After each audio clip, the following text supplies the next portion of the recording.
인테리어를 예쁘게 했는데도 막상 살아보면 이런 생각이 들 때가 있습니다. 뭔가 살짝 불편한데 뭐지? 이건 공사 전에 알았으면 좋았을 텐데. 사실 이런 부분들은 비싼 자재를 안 써서 생기는 문제라기보다 콘센트 위치 하나, 수납장 형태처럼 아주 작은 디테일을 놓쳤을 때 생기는 경우가 많습니다.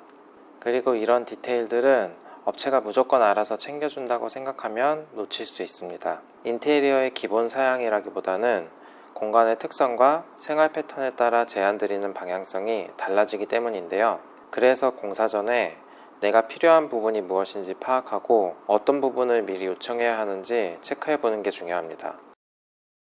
안녕하세요. 유연한 공간 홍 실장입니다. 오늘은 제가 직접 써보고 현장에서도 만족도가 높았던 삶의 질을 올려주는 인테리어 디테일들을 공간별로 정리해 드리겠습니다. 미리 체크해 두셨다가 상담할 때 필요한 부분만 요청하셔도 나중에 후회를 줄일 수 있는 내용들입니다. 현관부터 거실, 주방, 욕실 순서로 말하지 않으면 놓치기 쉬운 인테리어 꿀팁들을 하나씩 말씀드리겠습니다. 현관의 첫인상은 생각보다 바닥에서 많이 결정됩니다. 현관문을 열고 들어왔을 때 공간이 넓어 보이는지 답답해 보이는지 가장 빠르게 느껴지는 부분 중 하나가 바닥입니다. 특히 현관은 신발을 신고 벗는 공간이다 보니 자연스럽게 시선이 아래로 향하게 되는데요. 이때 작은 타일을 사용하면 바닥이 여러 조각으로 나뉘어 보이면서 공간이 조금 더 복잡하게 느껴질 수 있습니다. 반대로 600각 이상의 대형 타일을 사용하면 바닥면이 훨씬 단정하게 이어져 보이고 현관도 더 넓고 정돈된 인상을 줄 수 있습니다. 생각보다 중요합니다. 현관은 오래 머무는 공간은 아니지만 집에 들어오는 순간 이 집이 깔끔한지 정돈되어 있는지를 가장 먼저 느끼게 되는 공간입니다. 그래서 현관이 넓지 않을수록 바닥을 최대한 단순하고 넓어 보이도록 계획하는 게 좋습니다. 관리 측면에서도 장점이 있는데요. 현관은 신발을 신고 벗는 공간이라 오염이 가장 많이 생기는 곳 중 하나인데요. 타일이 작고 줄눈이 많으면 그 사이사이에 때가 끼기 쉽고 지저분해 보일 수 있습니다. 그에 비해 대형 타일은 줄눈이 줄어드는 만큼 청소와 유지관리 면에서도 훨씬 수월합니다. 다만 한 가지는 꼭 체크하셔야 하는데 타일 크기만 보고 고르기보다는 우리 집 현관 사이즈에 맞춰 타일이 어디서 끊기는지 확인하는 게 좋습니다. 문을 열자마자 보이는 장면이나 현관 중심부에 너무 얇게 잘린 타일이 들어가면 오히려 완성도가 떨어져 보일 수 있기 때문입니다. 현관 바닥은 색상만 보는 게 아니라 타일 크기와 절단 위치까지 함께 보셔야 합니다. 이 부분만 잘 계획해도 현관의 첫인상은 훨씬 넓고 깔끔하게 달라질 수 있습니다. 신발 다 신었는데 불 끄러 다시 들어간 적 있으시죠? 외출하려고 신발까지 다 신었는데 문득 이런 생각이 들 때가 있습니다. 주방 불 껐나? 방불은 끄고 나왔나? 그래서 다시 신발 벗고 들어가 방마다 불을 확인했던 경험 한 번쯤 있으실 겁니다.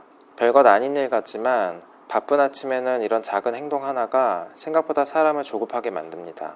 이럴 때 만족도가 높은 아이템이 바로 일괄소등 스위치입니다. 일괄소등 스위치는 말 그대로 현관에서 스위치 하나로 집안의 주요 조명을 한 번에 끌 수 있는 기능입니다. 이게 있으면 외출할 때 집안을 다시 돌아다닐 필요가 없어집니다. 스위치 하나 누르고 나가면 되니까 불 껐나 하는 작은 불안이 사라지는 거죠. 삶의 질을 올린다고 하면 뭔가 거창한 걸 떠올릴 수도 있는데요. 저는 이런 작은 불편함이 줄어드는 것이 삶의 질을 올리는 중요한 디테일이라고 생각합니다. 특히 아침에 바쁘게 나가는 분들이나 가족 구성원이 많아서 집안의 조명이 자주 켜져 있는 집이라면 체감하는 만족도가 더 높을 수 있습니다. 일괄소등 스위치는 집을 더 화려하게 만들어주는 아이템은 아닙니다. 하지만 매일 외출할 때 신경 써야 할 일을 하나 줄여주는 실용적인 아이템입니다. 다음은 집에서 가장 오래 머무르는 공간, 거실입니다. 거실 분위기는 조명을 어떻게 쓰느냐에 따라 달라집니다. 보통 조명이라고 하면 공간을 밝게 만드는 역할을 먼저 떠올립니다. 물론 밝기도 중요하지만 거실은 항상 밝기만 필요한 공간은 아닙니다. 청소할 때는 밝은 조명이 필요하지만 TV를 볼 때나 밤에 쉴 때는 오히려 너무 밝은 조명이 부담스럽게 느껴질 수 있습니다. 이럴 때 만족도가 높은 게 바로 간접조명입니다. 간접조명은 빛이 직접 눈에 들어오는 방식이 아니라 천장이나 벽, 커튼 쪽을 타고 부드럽게 퍼지는 방식입니다. 그래서 공간이 훨씬 편안하게 느껴지고 밤에 거실을 사용할 때도 눈에 부담이 적습니다. 분위기용이라고 볼 수도 있지만 실제로 살아보면 사용성이 꽤 좋습니다. 밝은 조명을 켜기엔 부담스럽고 그렇다고 완전히 어둡게 있기엔 불편할 때 중간 역할을 해주는 조명이기 때문입니다. 특히 거실에서 TV를 자주 보거나 밤에 조용히 쉬고 싶을 때 메인 조명 대신 간접 조명만 켜두면 눈부심은 줄고 분위기는 훨씬 부드러워집니다.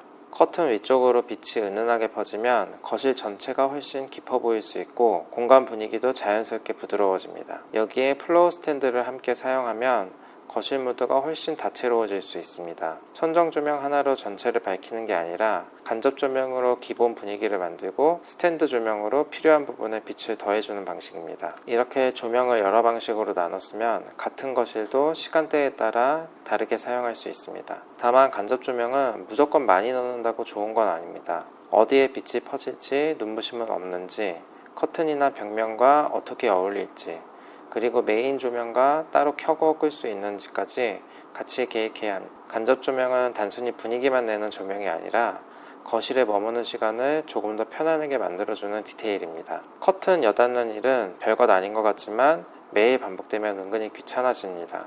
아침에는 빛을 들이기 위해 커튼을 열고 낮에 햇빛이 너무 강할 때는 일부 조정하고 저녁에는 사생활 보호를 위해 커튼을 닫게 됩니다. 특히 거실처럼 창이 큰 공간에서는 커튼을 여닫는 행동이 생각보다 자주 반복됩니다. 속커튼과 겉커튼을 함께 사용하는 집이라면 이 행동은 더 번거로워질 수 있습니다. 이럴 때 전동 커튼은 만족도가 꽤 높은 아이템입니다. 버튼 하나로 커튼을 열고 닫을 수 있고 스마트폰과 연동해서 시간에 맞춰 자동으로 움직이게 할 수도 있습니다.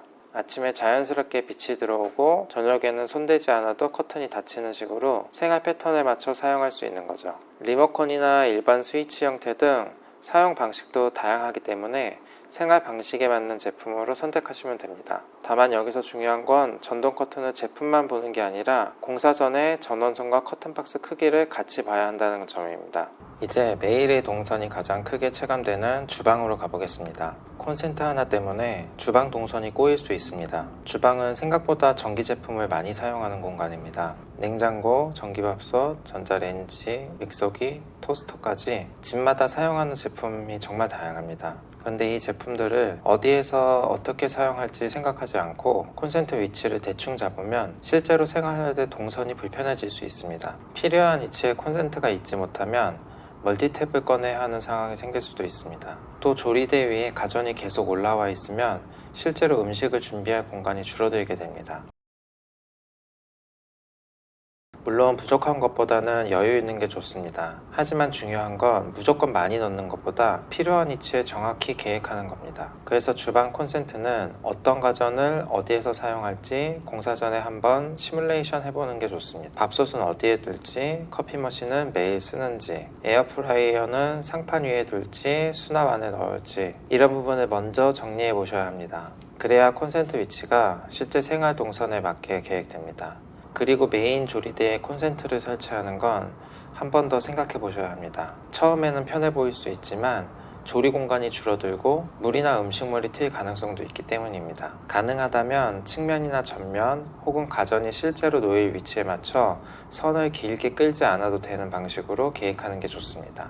주방 콘센트는 많이 넣는 것보다 필요한 위치에 정확히 있는 게 중요합니다. 콘센트 하나 때문에 멀티탭이 나오기 시작하면 주방은 금방 어수선해지고 조리 동선도 불편해질 수밖에 없습니다. 주방 수납은 많이 넣는 것보다 꺼내기 쉬운 구조가 더 중요합니다. 주방 하부장은 생각보다 깊어서 여닫이문으로만 구성하면 처음에는 수납이 많이 되는 것처럼 보이지만 실제로는 안쪽 물건을 꺼내기가 불편해지는 경우가 많습니다. 냄비나 프라이팬, 볼, 밀폐용기처럼 자주 쓰는 물건들이 안쪽으로 들어가면 꺼낼 때마다 몸을 숙여야 하고 앞에 있는 물건을 치워야 하는 경우가 생기게 됩니다. 결국 안쪽 공간은 잘 안 쓰게 되고 자주 쓰는 물건만 앞쪽에 쌓이게 됩니다. 이럴 때 하부장을 서랍으로 계획하면 사용성이 훨씬 좋아지는데요. 서랍은 앞으로 당겨서 안쪽까지 한 번에 볼 수 있기 때문에 무엇이 어디에 있는지 확인하기 쉽고 물건을 꺼내고 넣는 동작도 훨씬 편해집니다. 특히 냄비, 프라이팬, 그릇, 조리도구처럼 무게가 있거나 자주 쓰는 물건은 여닫이장보다 서랍이 훨씬 편할 수 있습니다. 다만 서랍은 좋은 하드웨어를 쓰는 게 중요한데요. 하부장 서랍은 무게를 많이 받기 때문에 레일이나 하드웨어의 품질이 떨어지면 시간이 지나면서 처지거나 부드럽게 열고 닫히기가 어려워질 수 있습니다. 마지막은 청소와 사용성이 가장 크게 체감되는 욕실입니다. 세면대 수전 방식만 바꿔도 청소 스트레스가 꽤 줄어듭니다. 일반적으로 많이 사용하는 원월 수전은 세면대 상판 위에 수전이 올라오는 방식입니다. 사용하는데 큰 문제는 없지만 살다 보면 수전 주변에 물이 고이고 그 주변에 물때가 생기기 쉽습니다. 특히 수전 뒤쪽 좁은 틈은 손도 잘 안 들어가고 청소용품도 잘 닿지 않아서 은근히 관리가 번거롭습니다. 이런 불편함을 줄여주는 아이템이 매립수전입니다. 매립수전은 배관이 벽 안으로 들어가기 때문에 세면대 상판위가 훨씬 깔끔해지고 수전 주변에 물이 고이는 부분이 줄어듭니다. 청소할 때도 상판을 닦아내기 훨씬 편리해집니다. 미관상으로도 정돈된 느낌이 좋아서 욕실을 조금 더 깔끔하게 만들고 싶은 분들이 만족도가 높은 편입니다. 다만 매립수전은 일반 수전에 비해 제품 비용과 시공비가 추가될 수 있고 벽 안쪽 배관 작업이 들어가기 때문에 시공 경험도 중요합니다. 매립수전은 단순히 예뻐서 선택하는 아이템이라기보다 청소 스트레스를 줄이고 세면대 주변을 깔끔하게 쓰기 위한 아이템입니다. 밤에 화장실 갔다가 조명 때문에 잠이 다 깬 적 있으시죠? 한밤중에 화장실에 가려고 욕실 메인 조명을 켜면 생각보다 눈이 많이 부십니다. 잠깐 손만 씻거나 볼일만 보고 다시 자려고 했는데 밝은 조명 때문에 잠이 깨는 경우가 있죠. 이럴 때 만족도가 높은 게 욕실 센서 등입니다. 거울장 밑이나 세면대 하부에 은은한 조명을 센서로 연동해두면 문을 열었을 때 부드럽게 조명이 켜집니다. 굳이 스위치를 찾지 않아도 되고 메인 조명처럼 눈이 부시지도 않습니다. 특히 아이가 있거나 부모님과 함께 사는 집이라면 밤에 욕실을 사용할 때 안전 측면에서도 도움이 될 수 있습니다. 다만 센서 등은 위치가 중요합니다. 사람이 들어왔을 때 자연스럽게 감지되는 위치인지 메인 조명과 따로 사용할 수 있는지 밝기가 너무 강하지는 않은지 정기공사 전에 같이 계획해야 합니다. 욕실 센서 등은 밤에 욕실을 조금 더 편안하고 안전하게 사용하게 해주는 디테일입니다. 예쁜 욕실에서 생각보다 눈에 거슬리는 게 바로 콘센트와 전선입니다. 욕실에서 의외로 시선을 많이 흐트러뜨리는 게 콘센트와 전선입니다. 양변기 옆에 큼직한 방어 콘센트가 보이고 비대선이 길게 늘어져 있거나 전동 칫솔이나 드라이기 선이 세면대 위에 나와 있으면 욕실이 아무리 예뻐도 어수선해 보일 수 있습니다. 그래서 욕실도 콘센트 위치 계획이 필요합니다. 비대용 콘센트는 가능하다면 양변기 뒤쪽이나 시선이 덜 가는 위치로 정리해주고 전동 칫솔이나 면도기 같은 충전 제품은 수납장 안쪽에서 충전할 수 있도록 위치를 조정하면 좋습니다.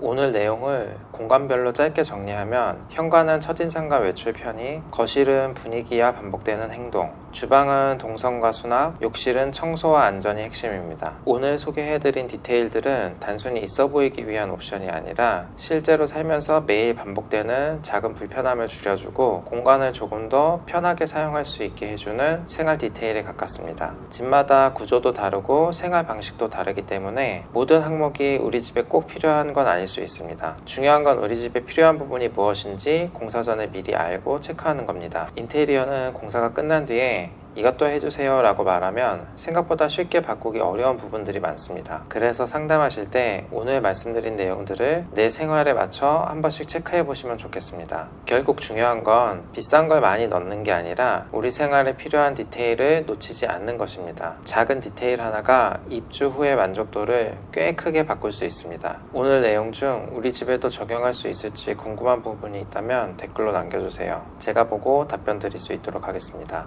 끝까지 시청해주셔서 감사합니다.